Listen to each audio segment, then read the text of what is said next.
السلام عليكم ورحمة الله وبركاته. ايه اكتر صفة بيحبها الحبيب المصطفى وازاي تعيشها في كل جوانب حياتك؟ ده هيكون موضوع اللايف النهاردة. من احنا عايشين في اجواء جميلة، هي اجواء ميلاد الحبيب المصطفى صلى الله عليه وسلم، ومن اجمل الحاجات اللي انا كنت شفتها لها علاقة بان ان احنا ازاي نستفيد بيوم ميلاده عشان نتقرب منه ونقتدي بيه. كانوا بيقولوا اختار صفة عند الحبيب المصطفى وتخلق بيها. دي احد الطرق ان احنا فعلا بنحيي سنته، مش بس بنقول احنا بنحبه او بس بنصلي عليه، يحصل تطور في شخصيتنا ونور. فانا النهارده اكلمكم على اكتر صفه الحبيب بيحبها اصلا. بس مش بس هقول لكم ايه هي، لا، هنتكلم بالتفصيل على ازاي نعيش الصفه دي في حياتنا. انا هحفز اقول لكم واخليكم تستنتجوا هي الصفه لغايه ما اقول لكم احنا هنعمل ايه في اللايف ده، لانه اللايف مفصل جدا. احنا الاول هنشرح ايه هي الصفه دي وليه هي مهمه في حياتنا، وليه بتكون ساعات صعبه على بعض الناس، وازاي نتجاوز الصعوبة دي، وفي الاخر هنقول ازاي نعيشها في كل جوانب حياتنا، في علاقتنا بالله وعلاقتنا بنفسنا وعلاقتنا بالناس.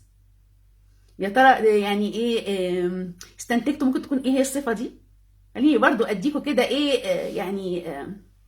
هنت بسيطة ان هي الصفة دي اصلا هي في اسم الحبيب نفسه، كان وصفه. الحبيب المصطفى كان لقبه الصادق الأمين. فاحنا هنتكلم النهاردة عن الصدق، ازاي نكون صادقين. بس مش هيبقى كلام نظري ولا اصل الصدق جميل ولا احنا بنحب الحبيب المصطفى عن الصادق الأمين، لا، هنتكلم كلام واقعي بأمثلة. ليه الصدق مهم، وايه اللي بيخلي بعض الناس صعب عليهم يصدقوا سواء مع نفسهم او مع الناس، وكمان هنتكلم على بقى ازاي نكون صادقين في علاقتنا بالله وعلاقتنا بنفسنا وعلاقتنا بالناس. جاهزين؟ انا متحمسه جدا جدا واخده نيه عميقه في اللايف ده. دي من اجمل الحاجات اللي ممكن نعملها عشان الحبيب المصطفى كده ينظر لنا نظره رضا، وقل اعملوا فسيرى الله عملكم ورسوله والمؤمنون. طيب ايه معنى الصدق اصلا؟ باختصار كده معنى الصدق ان اللي جوه زي اللي بره. عارفين زي ما بنقول بالبلدي كده، حد اللي في قلبه على لسانه. ظاهرك زي باطنك، انسان حقيقي. ده معنى انك تكون صادق. الكلام اللي بتقوله يوافق الواقع، تصرفاتك زي كلامك، فانت كده انسان صادق. ده معنى الكلمة باختصار. طيب ليه الصدق مهم في حياتنا اصلا؟ نتكلم على اهميته او نتكلم عن طبقه ليه؟ يكفينا اولا ان الحبيب المصطفى كان من اسمائه الصادق الامين. ده سبب كافي، ده حبيبنا اللي ربنا امرنا نقتدي بيه. شوفوا كمية الايات في القرآن الكريم اللي اتكلمت على الصدق وفضله. دي برضو حاجة تانية تخلينا نقول دي صفة احنا مهمة قوي نكتسبها ونسعى انها تكون في حياتنا. الانسان الصادق انسان حر فعلا. يعني لو قلنا ان الحرية قيمة، شيء معنوي، الصدق السلوك بيعكس انسان حر، لان هو مالوش وشين، واللي جوه زي اللي بره. فانسان متحرر من انه يحاول يبهر حد ولا يحاول يظهر بحاجة مش حقيقية. انسان حر بمعنى الكلمة. الصدق حرية. فالإنسان الصادق بيبقى فعلا عايش سعيد وما عندوش ظاهر، نقول ما عندوش وشين، هو وش واحد. اللي جوه زي اللي بره. فده شيء مريح جدا. انا عايزه اقول لكم يا جماعه ان الناس اللي بتظهر غير اللي بتبطنه، الموضوع ده بيسبب امراض نفسيه، لان هو بيبقى متناقض. ده من الحاجات اللي بتيجي امراض نفسيه وامراض جسديه، ان الانسان يبقى بره غير جواه. وربنا ما خلقناش كده. الفطره ان الانسان يكون صادق. عايزه اقول لكم حاجه سريعه بسرعه اثرت فيا جدا تؤكد روعه وجمال الصدق. لو عايزين تعرفوا الناس تعيش الصدق ازاي وتبقى على الفطره ازاي، اقروا سيره الحبيب المصطفى. ما انا خدت كورس مكثف عن سيره الحبيب المصطفى من 3-4 سنين، وفي الاخر المعلم قال لنا ايه اللي طلعتوا بيه. اهم حاجه طلعتوا بيها، انا قلت له الايه الكريمه يا ايها الذين امنوا اتقوا الله وكونوا مع الصادقين. السيره النبويه بتنبط بالصدق. شوفوا الناس في معاملاتهم كانوا فعلا حقيقيين، واللي في قلبهم على لسانهم فعلا. فدي اول حاجه انا خرجت بيها. اللي حصل بعد كده حصل حاجه والله اثرت تاملاتي جدا في نفس السنه الداعيه مصطفى حسني عمل البرنامج بتاعه، بسم الله الرحمن الرحيم، برنامج سنتها كان برنامج القناع. فجه في اول حلقه من البرنامج راح قايل ايه؟ راح قايل عشان القناع ده بيتكلم على صدق مع النفس، نشيل الاقنعه ونزوع مع، فكان اول حاجه قالها في المقدمه قال: يا جماعه لما تدرسوا سيره الحبيب المصطفى هتلاقوها تطبيق الايه الكريمه: يا ايها الذين امنوا اتقوا الله وكونوا مع الصادقين. يعني انا النفس اللي ربنا فتح عليا بيه، مش هي يعني، انا طبعا سعدت بالمفارقه ان هو وصل لنفس الحاجه، بس فعلا انتوا لو عايزين تتعلموا الصدق وازاي تكونوا على الفطره في معاملاتكم، ارجعوا للسيره النبويه. منتهى التحرر والجمال ان اللي جوه يبقى زي اللي بره. طب نيجي بقى للجزء التاني، ما احنا فاهمين ده كله، بس ليه بعضنا بيلاقي صعوبه في انه يصدق؟ ليه ده فيه صعوبه؟ لان الصدق محتاج شجاعه ومحتاج مواجهه للنفس. ساعات الحقيقه بتبقى مره، فالناس بتبقاش قادره تسوق مع نفسها، مش قادره تقول والله انا مسؤوله عن اللي انا فيه ده. وممكن ساعات الناس بتكون غلطت في حق نفسها او في حق غيرها سنين، فبيبقى اسهل نشاور برانا بعقليه الضحيه ونقول هما، عن ما نقول انا مسؤوله عن قراراتي واختياراتي. الحقيقه والصدق بيحررنا، بس ساعات الحقيقه بتبقى زي الدواء المر، فبعض الناس بتبقى مش قادره تشربه، فيبقى اسهل عليها توجه اللوم والانتقاد لغيرها. فدي اول حاجه. فالصدق بيحتاج شجاعه، لان ادراكنا ان احنا ايه اللي يخليك تصدق حتى لو بقالك سنين في وضع مش مريح، ولو واجهت نفسك هتدرك ان انت مسؤول وعليك تعترف بمسؤوليتك، انك انت اكيد مش عايز تستمر كده. فبلاش نضاعف خسايرنا. الصدق هيحررك ويخليك تمشي في الاتجاه الصحيح، واول حاجه الصدق هيحررك منها هي عقليه الضحيه. تاني حاجات بتخلي الصدق صعب على بعض الناس هي الطرق الغلط في التربيه. يعني لما احنا نتربى على ان ما ينفعش نغلط،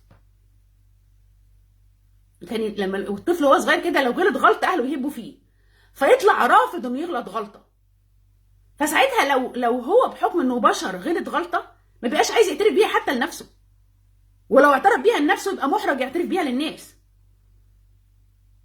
لان الصدق مستويات. لكن ده بعيد عن الفطره تماما، وهقول لكم دلوقتي ازاي. او تكون التربيه فيها كماليه شديده، ان انت لازم تبقى راعي في كل حاجه، لو جبت 9 من 10 يتقال لك ما جبتش 10 من 10 ليه؟ لازم كل حاجه تبقى مميز فيها.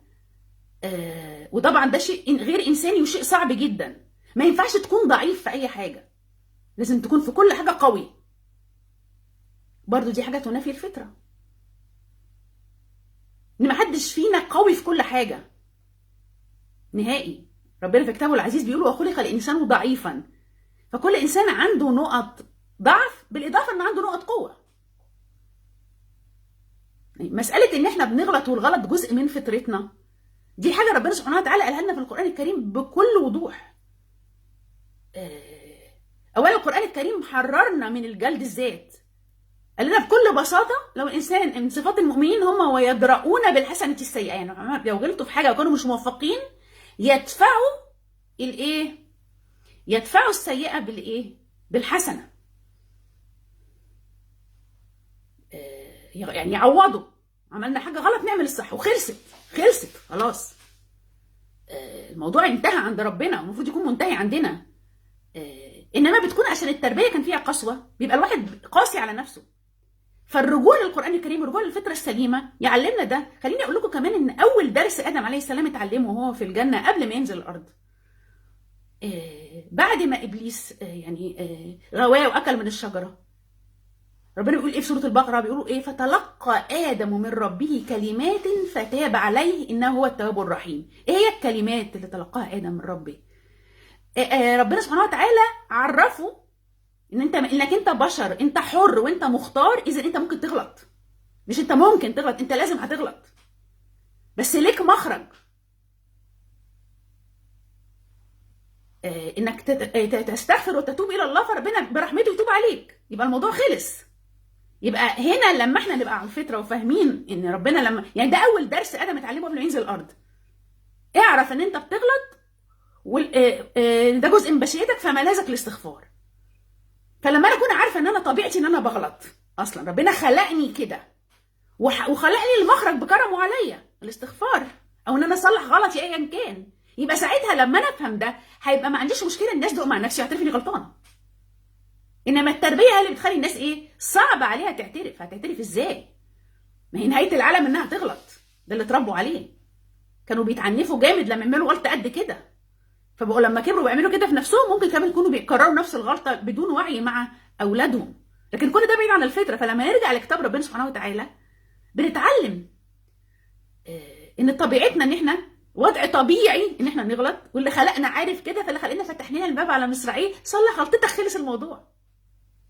فاول ما كلنا نستوعب ده بعمق يا جماعه، هل هيبقى عندنا مشكله بقى نصدق مع نفسنا ونعترف بغلطاتنا، او ناخد مسؤوليه عن اي حاجه احنا ما كناش موفقين فيها؟ في الحاله دي الصدق يبقى سهل. انا في تشبيه بحبه قوي قوي، ان كل البشر يعني كأننا لو كنا بحر عميق كده، اي انسان لما تنزل في قاع النفس البشريه كده وعايز تكتشفها، هتلاقي ان كل انسان زي قاع البحر، عنده لقالق جميله وعنده طوب. ما حدش فينا ما عندوش لقالق، نقط قوه وحاجات جميله، وما حدش فينا عنده طوب اللي هي نقط ضعف وعيوب. ما حدش ما عندوش الاثنين. فلما نفهم ده نستوعبه، هيبقى ما عندناش مشكله نتقبل الطوب اللي عندنا. كمان بيبقى مهم قوي صدقك مع نفسك لما يكون متزن. انت بتبقى شايف اللقالق وشايف الطوب بشكل متزن، فكل ما تبقى عارف الحاجات الجميله اللي فيك هتتقبل ان في حاجات مش قوي. انما كمان مشكله بتبقى في التربيه ايه؟ ان يكونوا الاهالي بيركزوا على السلبيات بس، ولو كان يعني لو كنت الانسان موفق في اي حاجه يتفهوها، فيطلع هو برضه بايه؟ مركز على سلبياته، وده برضه قسوه على الذات، وده مش صدق، ده افتراء. الصدق ان يشوف الصوره كامله. انت بحر عميق، جواك لقالق وجواك طوب، شوف الاثنين. في نوع التاني من الناس اللي بيكونوا اتربوا اتدلعوا بزياده، فدول ايه؟ بينكروا الطوب اللي عندهم، يبصوا على الطوب اللي عند غيرهم، وما يصدقوش ان هم انا ما بغلطش، اللي حواليا هم اللي فيهم العبر. ما ده برضو عدم اتزان في الناحيه الثانيه. انما الصادق شايف الاثنين، والصادق معنوياته مرتفعه لانه شايف الحاجات الجميله اللي عنده، فايه المانع لو جنبها كان في حاجات مش قوي؟ فاول ما نرجع للفطره الصدق هيبقى سهل. انما طول ما احنا معتبرين انا ما ينفعش اكون ضعيف، ما ينفعش اغلط غلطه، لازم اكون كامل ومثالي، طب يعني هواجه نفسي ازاي؟ اصدق مع نفسي ازاي؟ او اصدق مع الناس ازاي؟ عدم برضو اسباب عدم الصدق بتكون عدم الرضا، ان الانسان مش راضي بحاله، فيتظاهر بحاجات مش فيه قدام الناس لانه رافض نفسه. يمكن ابرز الامثله على كده الحقيقه اللي ابتدت تبقى يعني مش عايزه اقول ظاهره بس شفتها كتير، مثلا ان واحده ايه ممكن تحط فلاتر عشان تخدع حد متقدم لها مثلا، او تحط مكياج زياده قوي عن اللزوم لما يجي يتقدم لها، بشكل يخليه يتفاجئ لما يشوفها تاني لما بعد ما يتجوزوا، كتر ما هي غيرت شكلها بالمكياج. طب ما انت مش قابله اللي عندك كده، وده شكل اشكال الغش على فكره. اهو ده واحده مش راضيه عن اللي عندها، فبتلجأ لايه؟ الانسان اللي مش راضي صعب يصدق، رافض اللي عنده. ده برضو له علاقه بالمجتمع وبرمجه المجتمع، اللي بيحط مقاييس للجمال، فاللي بيتصدق انها مش جميله بمقاييس مجتمعها ممكن ايه تبقى مش راضيه عن اللي ربنا اداهولها. لكن لما نرجع برضو للقران ونشوف مقاييس ربنا بيقول الذي احسن كل شيء خلقه. فمقاييس ربنا كل امراه جميله. لو انت اخترتي تصدقي مقاييس ربنا هتبقي راضيه باللي عندك ايا كان. انا ما بنكرش ان الضغط المجتمعي بيوجع، يعني لو المجتمع له مقاييس جمال ده بيوجع. لو واحده مش محققه المقاييس ممكن قوي تتعرض لتنمر وكده، لكن فطره ربنا اللي يحررنا من حاجات زي دي ان احنا نرجع للفطره، نرجع لكتاب ربنا قال ايه. والدليل على كده ان مقاييس الجمال بتختلف من بلد لبلد، اصلا هي مش ثابته. يعني ده في بلاد في افريقيا اصلا مقياس الجمال عندهم ان المراه تكون ممتلئه الوزن وسمراء، طبعا ان هم القبائل الافريقيه ده الجمال عندهم. اللي هتتولد اي حد يتولد هناك مش كده وكان معاش غير هناك هيفتكر نفسه مش جميل. فليه احنا بنصدق مقاييس المجتمع ليه هو الجمال، فما نرضاش عن اللي عندنا، فما نبقاش صادقين ونطلع قدام الناس بشكل مش حقيقي. هي دي المشكله. فهو الرجوع للفطره السليمه يخلي كل انسان معتز بنفسه ومعتز بهو مين، وقابل عيوبه لانها جزء من انسانيته. فبالتالي انا هكون صادقه مع نفسي ومع الناس. انا اللي جوايا زي اللي برايا، ليه اتكسف ابينه؟ هو ده الوعي المطلوب عشان نقدر نصدق بسهوله. غير كده هيبقى صعب الناس تبقى صادقه. طيب هنتكلم بقى على ازاي تكون صادق مع نفسك ومع ربك ومع الناس. تطبيق بقى. يعني احنا اتكلمنا عن ايه هو الصدق وعن اهميته وليه بيبقى صعب، وحلينا مشكله ليه بيبقى صعب خلاص. طيب ازاي بقى تكون صادق مع ربك ومع نفسك ومع الناس؟ نعمل ايه عشان ده يحصل؟ الانسان له عالمين، عالم داخلي وعالم خارجي. العالم الداخلي علاقتي بربي وعلاقتي بنفسي، والعالم الخارجي علاقتي بالناس. طيب عشان اكون صادقه في علاقتي بنفسي ببتدي اتدرب على ده. اللي يساعد على ده زي ما قلنا هو ان احنا نتقبل نفسنا. انا كل ما اتقبل نفسي يعني وارجع للفطره السليمه هقدر اصدق. كل ما اتقبل طبيعتي كانسانه هقدر اصدق، كل ما اقدر بسهوله وببساطه شديده انا غلطت اصلح غلطي، مفيش مشاكل، فما عنديش مشكله اعترف بالغلط لاني بقيت متصالحه معاه.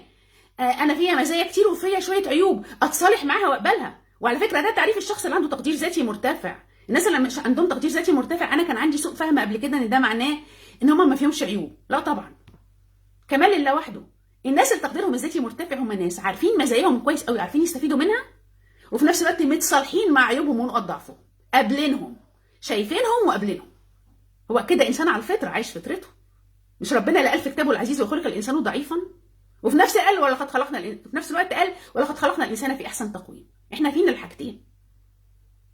فنعيش فطرتنا، فلما نعيش فطرتنا يبقى سهل نصدق بقى، سهل نتحمل مسؤوليه قراراتنا واختياراتنا في الحياه ونصلحها. طيب فالصدق مع نفسنا ومع ربنا عالمنا الداخلي بيتحقق بان احنا نبقى في حوار دايم داخليا مع نفسنا. يعني مثلا نتعلم ازاي ندير مشاعرنا. نفترض انا مثلا يعني في اقول لكم حاجه بعملها في اخر اليوم، كل يوم اقعد مع نفسي كده اقيم اليوم، ابدا بالايجابي. ايه اللي النهارده حصل؟ ربنا وفاني ليه انجازات انا راضيه عنها، بشوفها واشكر ربنا عليها. طب ايه النعم اللي ربنا جابها لي بس برايا؟ مثلا حد ساعدني، حد قال لي كلام طيب، اي دعم خارجي، ايه هو؟ اشكر الله عليه. فانا مارست عباده الشكر للحاجات اللي جوايا واللي برايا اول حاجه. فكده معنوياتي حلوه. يلا نصدق بقى ونشوف اللي مش قوي. بقت سهله، ما احنا شفنا الايجابي خلاص وانبسطنا. اللي مش قوي بقى نعمل فيه ايه؟ بيبقى في حوار بقى مع الذات، حوار فيه اداره للمشاعر. انا حسيت ايه اللي حصل ده النهارده؟ بس حصل موقف ضايقنا. خليني احكي لكم موقف نتج عنه كتابي اشراقة روح. اصلا انا اتصرفت فيه بصدق.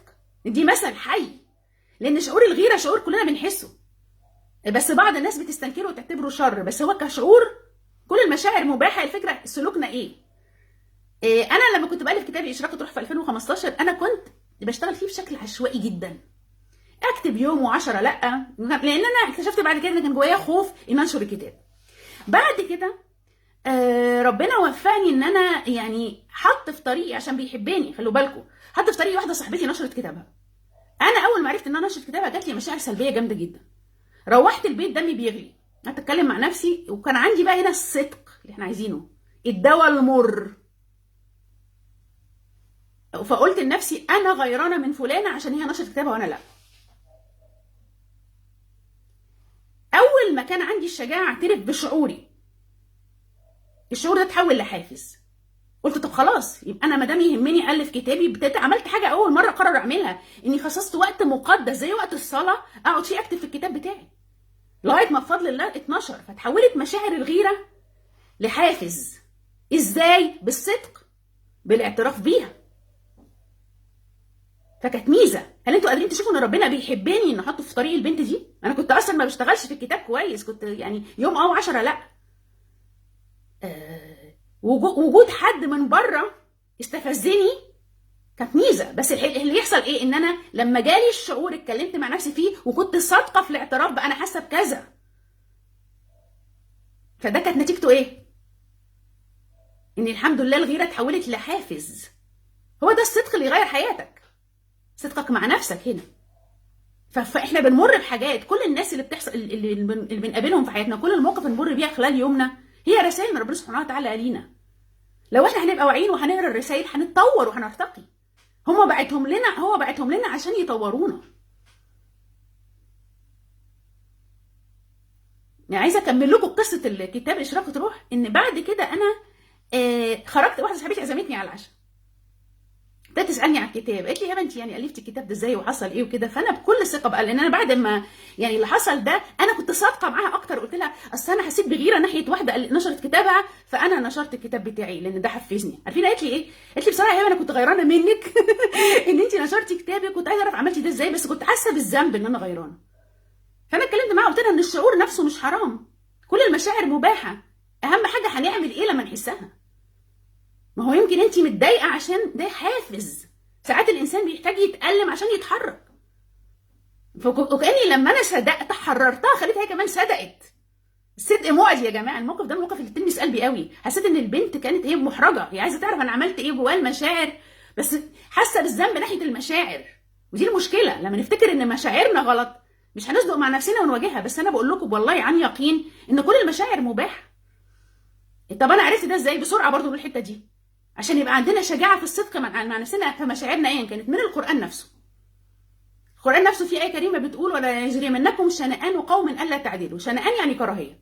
فربنا بيقول لو انت بتكره حد ما تخليش كراهيتك ليه تخليك تعامله بظلم او ما تعدلش معاه. يبقى احنا ايه؟ يبقى هو حاسس بكراهيه، ربنا ما قالوش حبه بالعافيه، قالوا اكرهه، او يعني او لو كنت بتكرهه اهم حاجه تعامله بعداله.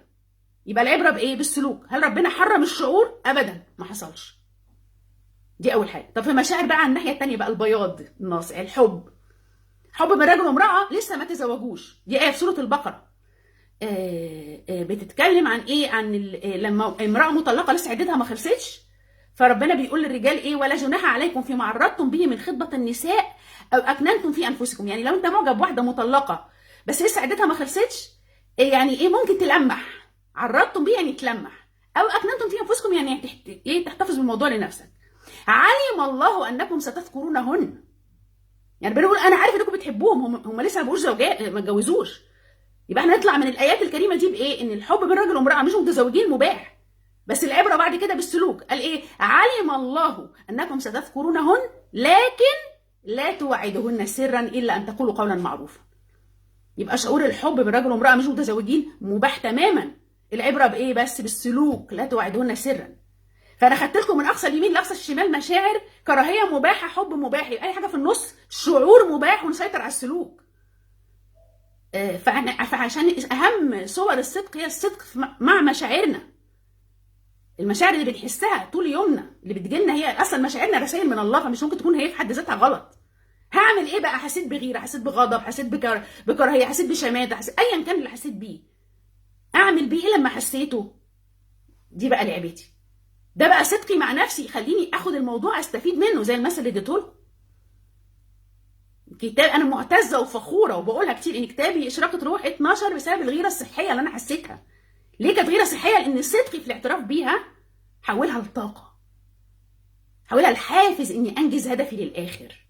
وانا ببص الموضوع ده بحس ان لما ربنا حط البنت دي في طريق ده كان حب منه. وتقدروا تقولوا انها قرصه ودن، ما انا متقاعسه في هدفي فاحتجت قرصه الودن. يلا ايه؟ اشتغلي في هدفك. فبرضه نقطه مهمه اللي بيخلي الناس ما تصدقش انها تكون فاكره ان مشاعرها غلط فما تبقاش عايزه تواجهها. لكن ما ندرك ان كل المشاعر مباحه، بس العبره بالسلوكيات، هنقدر نصدق مع نفسنا في الكلام على مشاعرنا. فلما نعرف الرسائل من مشاعرنا حياتنا ترتقي ونحقق اهدافنا بسلاسه. من اشكال الصدق مع الله برضو صدق في علاقتنا بيه.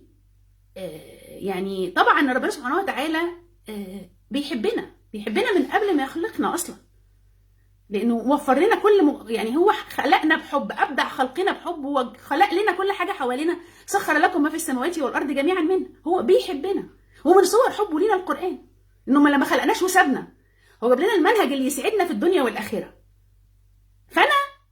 انا كانسانه بقى معترفه ان انا يعني فيا نقط قوه ونقط ضعف زي كل الناس. عندي ضعف في بعض اوامر ربنا مش بقدر اعملها، بس انا عارفه ان كل اوامر ربي ليا هي حب منه وانها لمصلحتي.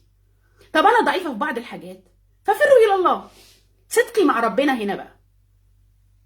والله يا ربي الموضوع ده صعب على نفسي، مش قادره اعمله. مثلا مره بيؤمرنا بالتسليم مثلا وتقبل النتائج. انا حصل لي حاجه مؤخرا ما كنتش عارفه اتقبلها.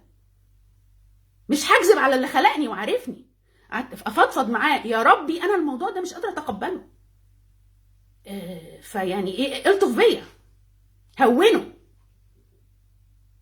فاحنا حتى بنقصدين مع ربنا في ايه؟ ان احنا يا ربي انت اللي انت عايزنا نعمله ونعيش حياتنا عليه احنا مش عارفين نعمله يا رب، فسهل لنا نعيش حياتنا على مرادك، لان مرادك ده في مصلحتنا.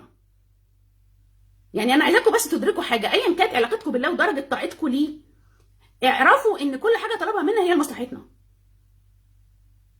طلبات ربنا مننا حب مش قيود، بس احنا ممكن نكون مش قادرين بحكم ان احنا خلقنا ضعاف، في حاجات واقعه مننا مش عارفين نعملها، عادي نفر اليه، نصدق معاه، نفضفض له، يا رب انا الموضوع الفلاني انا مش قادره اعمله. وساعات حتى الفضفضه مع ربنا بقى ايه، انك مثلا في ناس يعني تعرضتي لاساءه من الاخرين ومتضايقه منهم، مش من الحكمه تواجهيهم، فبتبقى حلوه قوي تفضفضي مع ربنا حتى ومن غير زواق، ولاد التيت تيت تيت تيت تيت اللي عملوا 1 2 3، يا رب انا متضايقه قوي، يا رب يا رب الطف بيا، يا رب عوضني. حتى ساعات لو الانسان مظلوم حتى ممكن يدعي على اللي ظلمه، وده شيء مسموح به ومذكور في القران، لا يحب الله الجهر بالسوء من القول الا من ظلم. فاحنا صادقين، احنا مش هنضحك على نفسنا، والتسامح شيء اختياري في القران مش اجباري. ربنا بيقول وان عاقبتم فعاقبوا بمثل ما عوقبتم به ولئن صبرتم لهو خير للصابرين. براحتكم، اتعرضتوا لاساءه، يا تاخدوا حقكم لو ينفع، يا تصبروا وهو خير للصابرين. عندكم الاختيارين، محدش يجبرك يقول لك سامحي بالعافيه، يبقى كده هو بعيد عن القران. بيحملك، ممكن يكون بيحملك ما لا تطيقي، مش كل حاجه هنقدر نسامح فيها، بس انا في جميع الاحوال لو انا في حوار دايم مع ربنا كده وبلجأ له واثر اليه وفضفض له، ده صدق مع الله. فانا صادقه اللي جوه زي اللي بره، مش هتجمل قدام ربنا، ومش ههرب من مواجهه ان انا مثلا ايه، انا عارفه ان في حاجه صح المفروض تتعمل وانا مقصره فيها، مش ههرب. الصدق اني مش ههرب، ما بهربش، انا بقول بس الحته دي انا يا ربي مش بعرف اعملها بقى، ضعيفه فيها، فساعدني، خد بايدي. ده اللي ربنا عايزه مننا، ومش عايز ملائكه باجنحه. ما هو كان عنده الملائكه يا جماعه، هو عايز صدق من خلقه. لما نصدق معاه ونعتاد ان هو يبقى ملجأنا الاول، هو هيسر لنا امورنا يعني نقول ايه، ياخد بايدينا، والحاجه الصعبه تبقى سهله بتيسير الله. اللهم ما سهل الا ما جعلته سهلا وانت تجعل الحزن اذا شئت سهلا. الحزنه يعني حاجه صعبه قوي على فكره، دي غير الحزن، لما تكون بالمعنى ده حاجه صعبه قاسيه. فهي اعتياد انك تبقى في صدق في علاقتنا بالله اول باول كده، نتكلم معاه، نفضفض معاه، ودي طريقه جميله قوي في تفريغ المشاعر كمان. وعايزه اقول لكم موقف عمري ما هنساه، لمسني جدا. واحده صاحبتي كانت محتاجه لي جدا، كانت عايزه تكلمني في موضوع، عايزه تفضفض معايا، انا صاحبتها الانتيم، بس انا كنت يومها مرهقه جدا. فقلت لها انا حبيبتي لو قعدت معاكي انا مش هعرف اسمعك بجد، والحقيقه ما كانش قدامها حد غيري يتكلمه، فكانت متضايقه بس كانت عذراني. المهم تاني يوم لما صحينا قالت لي هبه انا يعني انا الموقف اللي حصل ده انا يعني بحمد ربنا عليه، لان لما انا ما لقيتكيش انا ادركت ان ربنا معايا في كل وقت. يعني حتى الناس اللي في حياتنا، وانا غير الناس ممكن تتغير، ودي حاجه احنا محتاجين نتقبلها يا جماعه، الناس بتتغير.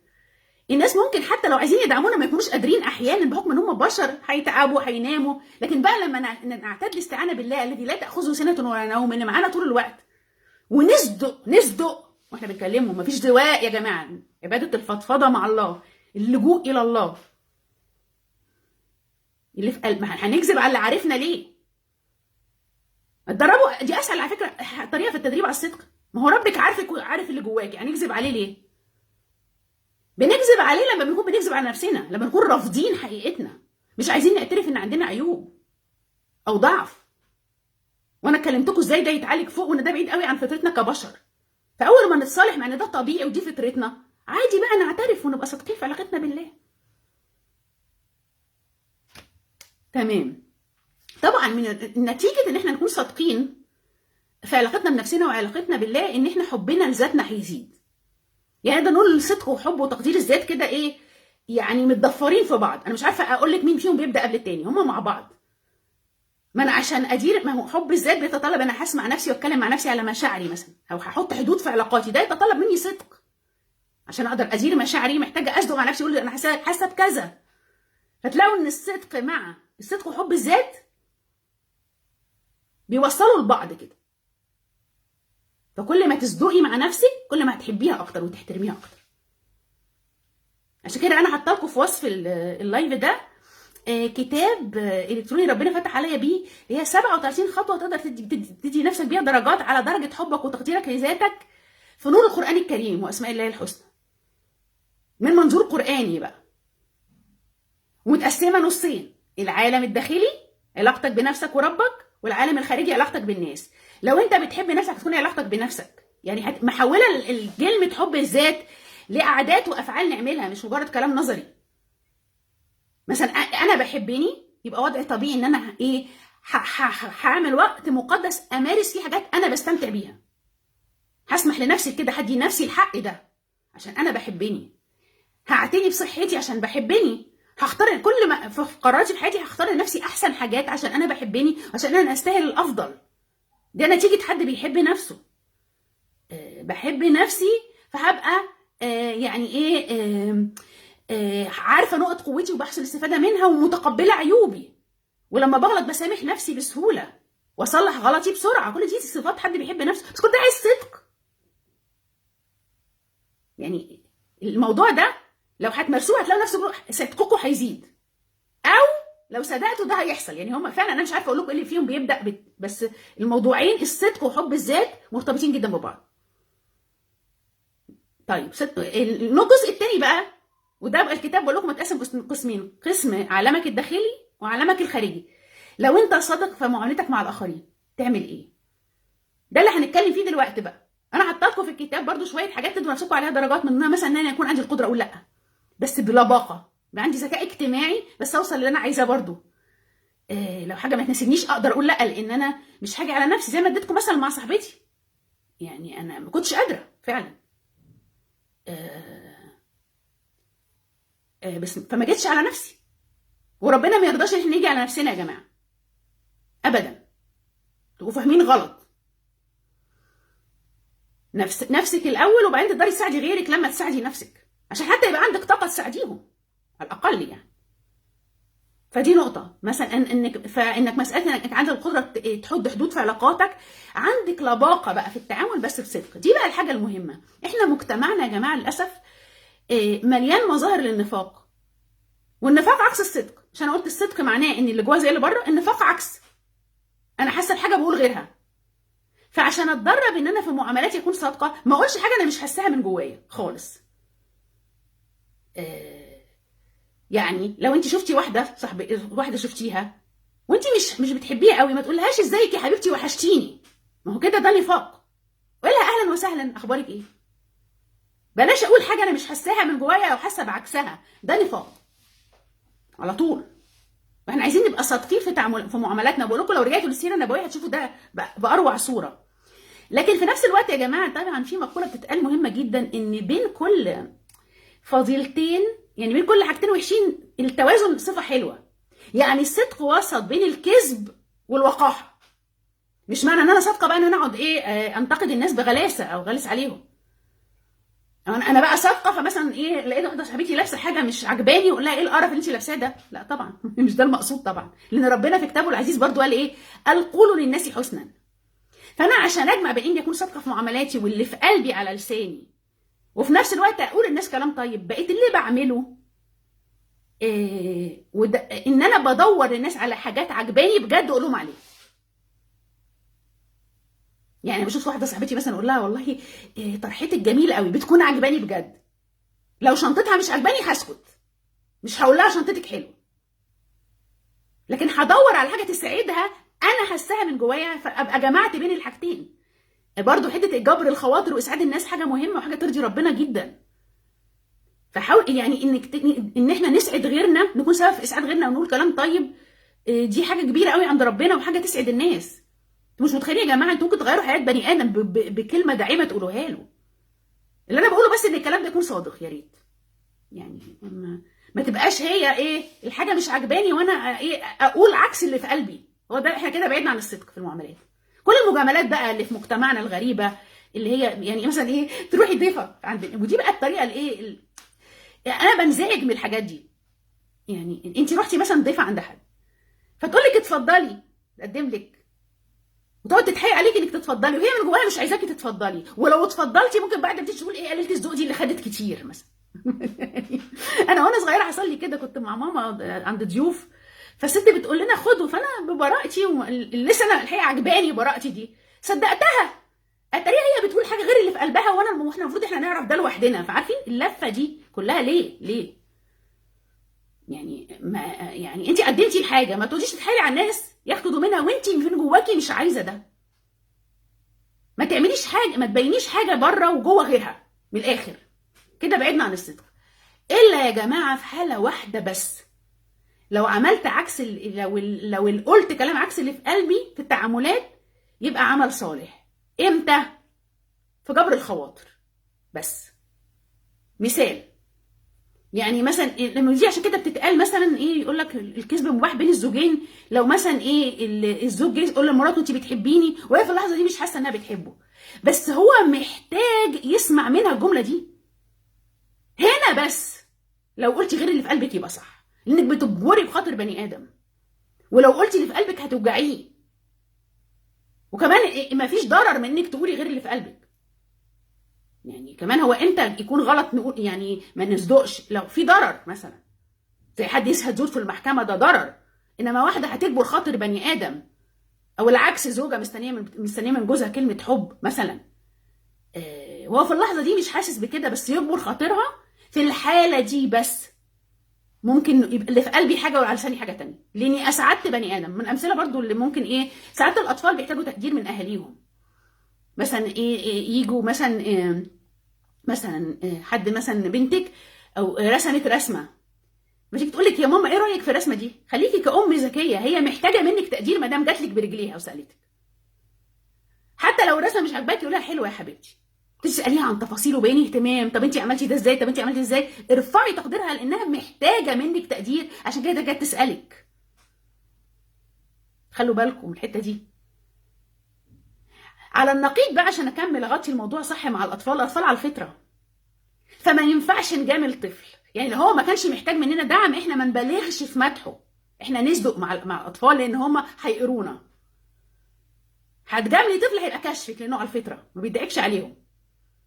عشان كده الحل مع الاباء ان هم يقعدوا من جواهم يحبوا ولادهم، مش ايه تقعد مثلا الام تقول لابنها شاطر انت رائع وكده، وهي من جواها حاسه انه خايب، او مش من جواها شايفه ان هو يعني قليل في اي حاجه.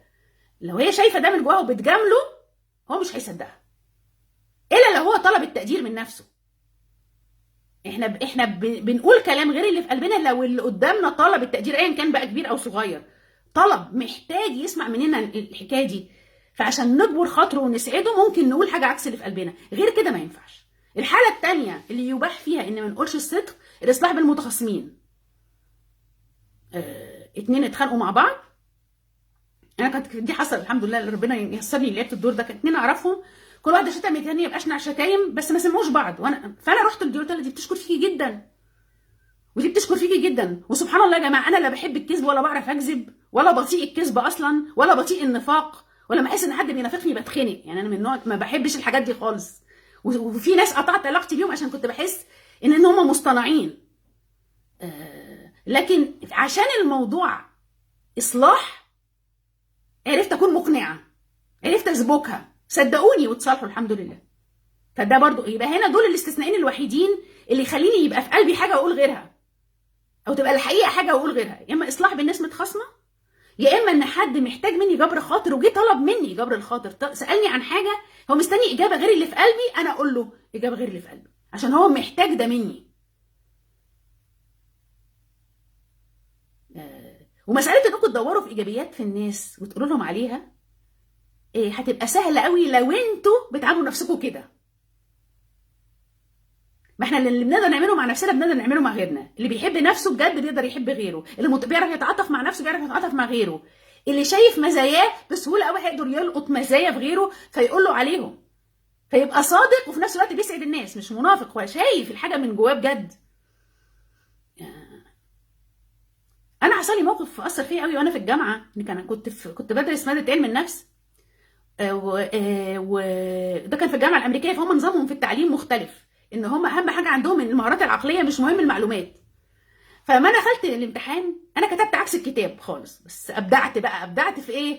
في اني اقول الكلام واقول الحجج، ويعني كنت شاطر قوي في التاليف. فالدكتور كتب لي قصيده مدحني فيها ان انا عندي مهارات اقناع، ويعني وبفكر كويس، وراح لي ملحوظه جانبيه بس عكس الكتاب ونجحت. انا لو في جامعه مصريه طبعا كان واحد يسقط عشان كده بعكس الكتاب، انما هما اللي يهمهم ايه؟ في مهارات في دماغك، ده اهم حاجه، المعلومات سهل اكتسابها. فانا بقى لما جات لي فرصه ان انا ابقى مدرسه، درست الاطفال دراما في مكان لمده 4 سنين. وكمان درست، كنت بدي الاولاد، كنت بعمل اعمال تطوعيه في المساجد مع الاطفال، بعمل لهم انشطه فنيه، يعني احكي حاجات في القران والسيره وقصص الانبياء بس بانشطه فنيه، يا اما رسم يا اما مسرحيات نالفها يا اما اغاني، لان انا عندي شغف بكل الحاجات الجميله دي. اللي كنت مركزه عليه مع الاولاد، انا هدور على الحاجه الايجابيه اللي فيهم بالصدق، اللي انا شايفاها هي فيهم، مش بجامل، ما ينفعش مجامله، واشاور لهم عليها. احنا في علاقتنا بنفسنا يا جماعه الصح ان احنا نبقى شايفين نقط قوتنا ومعتزين بيها، وفي نفس الوقت شايفين اللي مش قوي ومتصالحين معاه. مع الناس نركز على نقط القوه اللي عندهم، مش لازم نلفت نظرهم للي مش قوي، الا لو تطلب الموضوع. يعني لو تطلب، نفترض ليكي زميله في الشغل ومحتاجه تنقلي لها معلومه، حتى ده له طريقه اسمها ساندويتش فيدباك، منها مراعاه الناس، مراعاه مشاعرهم. يقول لك لو عايزه تقولي لحد ملحوظه مش ايجابيه، ابداي بحاجه ايجابيه الاول عشان ترفعي معنوياتهم، بقى عندهم قدره استعداد يستقبلوا منك الكلام، وبعدين قولي الحاجه اللي مش قوي بلباقه، وبعدين اختمي بحاجه ايجابيه. فده اسمه ساندويتش. احترام، بتكلم مع الناس محترمه ان هم محتاجين تقدير، محتاجين يتعاملوا باحترام، ده احتياج انساني طبيعي. لما انا عامل نفسي كده هيبقى سهل اعامل غيري كده، فهكون صادقه بس في نفس الوقت بشياكه وجمال، وبسعد اللي حواليا من غير ما يبقى بقى في قلبي حاجه وعلى لساني حاجه تانية، عشان ده شيء يعني شيء مش جميل، شيء يخلي الانسان مصطنع ومش حقيقي وبعيد عن فطرته. فانا يعني حاولت في خلال اللايف ده ان اغطي موضوع الصدق بكل تفاصيله، اللي هي اهم صفه الحبيب المصطفى يحبها، نعيشها ازاي في علاقتنا بنفسنا وبالله وبالناس اللي احنا نعرفهم. شكل تاني من اشكال الصدق برضو مع النفس مهمه قوي، هي مساله انكم تكونوا فاهمين نفسكم، فاهمين ايه اللي يناسبكم. ربنا يكرمك يا أميرة حبيبتي، شرفتيني ونورتيني بحب قلبي، تسلمي. جزء برضو اللي بيحصل لما احنا نبقى علاقتنا بذاتنا فيها وعي ذاتي كويس، فيها صدق مع ذات، هنبقى فاهمين نفسنا وفاهمين ايه اللي يناسبنا، فكل قراراتنا واختياراتنا في الحياة هتنبع من ده. انا اتعلمت بقى ان انا يعني كرائدة اعمال ربنا موفقني اني اقدم خدمات، ان انا اراعي الانواع المختلفة من الناس في الخدمات اللي بقدمها. يعني بعض الناس بيستمتعوا جدا لو شافوا كورس مسجل هم يتفرجوا عليه بمزاجهم، فعندي نوع ده من الخدمات. في ناس بتحب الكتب، فالحمد لله ربنا فتح عليا بكتاب اشراقة روحي اللي حكيت لكم عنه، متاح كتاب، متاح ككتاب الكتروني ومعاه نسخه مسموعه للي بيحبوا يسمعوا وما يقروش. فانا بحاول ارضي كل الاحتياجات، فكل واحد بقى من وعيه بنفسه ايه الطريقه اللي تتلقى بيها المعلومه. ده شكل على فكره مهم من اشكال الوعي بالذات، عشان ما تستثمروش في حاجه تكون مش مناسبه ليكم. وانا بساعد الناس، يعني انا اهلا باي حد يحب يتواصل معايا ونتكلم ايه اللي هو محتاجه في المرحله دي، بحيث هو يحط ايده على الطريقه الاحسن طريقه يقدر يستفيد بيها من الخدمات اللي انا بقدمها. يعني فانا بقدم مثلا حاجات مسجله، وعشان تستفيدوا اقصى استفاده منها بعمل معاها متابعه على الواتساب لمده اسبوع. فبتاخدوا الحاجه وبعدين ايه لما ونقعد المتابعه دي طبعا كانك في جلسه كوتشنج لمده 7 ايام، تسالوا اي اسئله في الموضوع اللي احنا اللي انتوا خدتوه، ببقى معاكم، لان انا بحب برضو ان ايه يبقى الناس عندهم حافز للتطبيق، ما ياخدوش الحاجه وينسوها. فاول حاجه عندي متاحه ومرتبطه قوي بموضوع الصدق اللي بنتكلم عنه، اللي انا حاطه لكم لينكها في وصف اللايف ده، 37 خطوه لحب وتقدير الذات في نور القران الكريم. انا بقترح طبعا يا ريت تستفيدوا منهم، هتدخلوا هتدوا نفسكم درجات في ال 37 خطوه دول. انا حولت حب الذات لخطوات، مش كلام نظري. اعمل ايه عشان اكون بحب نفسي في علاقتي بالله وبنفسي، علامي الداخلي وعلاقتي بالاخرين. طيب بعد ما ادينا نفسنا الدرجات دي، ده الجزء الايه المجاني. بعد كده الجزء المسجل بقى، ال 37 حاجه دول ازاي اطبقهم في حياتي بقى. ده مسجل، متاح مسجل. كوتشنج جماعي مسجل بتكلم فيه عن ال 37 خطوه كلهم بالتفصيل ازاي نطبقهم في حياتنا. ولما بتحصلوا عليه على الجزء المسجل ده بعد كده بيبقى فيه متابعه على الواتساب لمده اسبوع، تسالوني اي اسئله لما تبداوا تطبقوا، يبقى عندكم اسئله في التطبيق اكون معاكم خطوه بخطوه. فدي اول حاجه انا حسيت انها لما اتكلم على الصدق هتبقى خدمه مناسبه قوي لموضوع الصدق. طيب لو ناس بقى كمان بتحب بتحب تقرا كتب او تسمع كتب مسموعه، بقدم كتاب اشراقه روح. كتاب اشراقه روح هو عباره عن كتاب بيتدبر في ايه كريمه واحده لكنها ايه فارقه في حياتنا كلنا. فلا اقتحم العقبه. الكتاب كله تدبر في الايه دي، والتدبر عباره عن عباره عن اسئله كوتشنج مفتوحه للقراء. فده كتاب للقارئ المتفاعل اللي عايز يغير حياته بجد.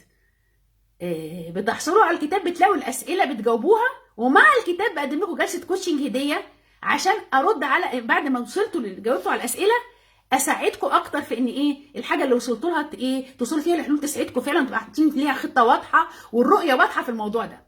فدي تاني نوع من الحاجات اللي بعملها. كتاب ده مراعاه ان اذواق الناس بتختلف. طيب تالت حاجه بفضل الله بقدمها هي الجلسات الفرديه بقى. دي في كل واحد حسب وعيه بنفسه هو محتاج ايه. عايزين بقى الان انا مش عايزه انا اقعد، في ناس قالوا لي كده اما يعني انا عايزه مثلا ممكن خطوه من الحاجات اللي تتعمل. مثلا ناس خدوا قبل كده مني الكتاب المجاني 37 خطوه وادوا نفسهم درجات على حبهم وتقديرهم لذاتهم، ولقوا وحطوا ايدهم على اكتر حاجه هم محتاجين يشتغلوا عليها. فبنعمل الجلسه الفرديه على الحته دي اللي هم اكتشفوها وحطوا ايدهم انها اولويه، فيبقوا راضيين كمان ان هم هيركزوا على الجزء ده دلوقتي. غلطه بيقع فيها بعض الناس في تطويرهم لنفسهم ان هم بيستعجلوا او بيبقوا عايزين يعملوا كذا حاجه في نفس الوقت. فحكايه ازاي اختار دي انا بساعدكم فيها. ابدا بايه وابقى مقتنعه ان دي الحاجه الصح اللي انا ابدا بيها، واخد وقتي فيها بشكل متزن، لا باستعجال زياده عن اللزوم يرهق النفس ولا بتراخي وكسل.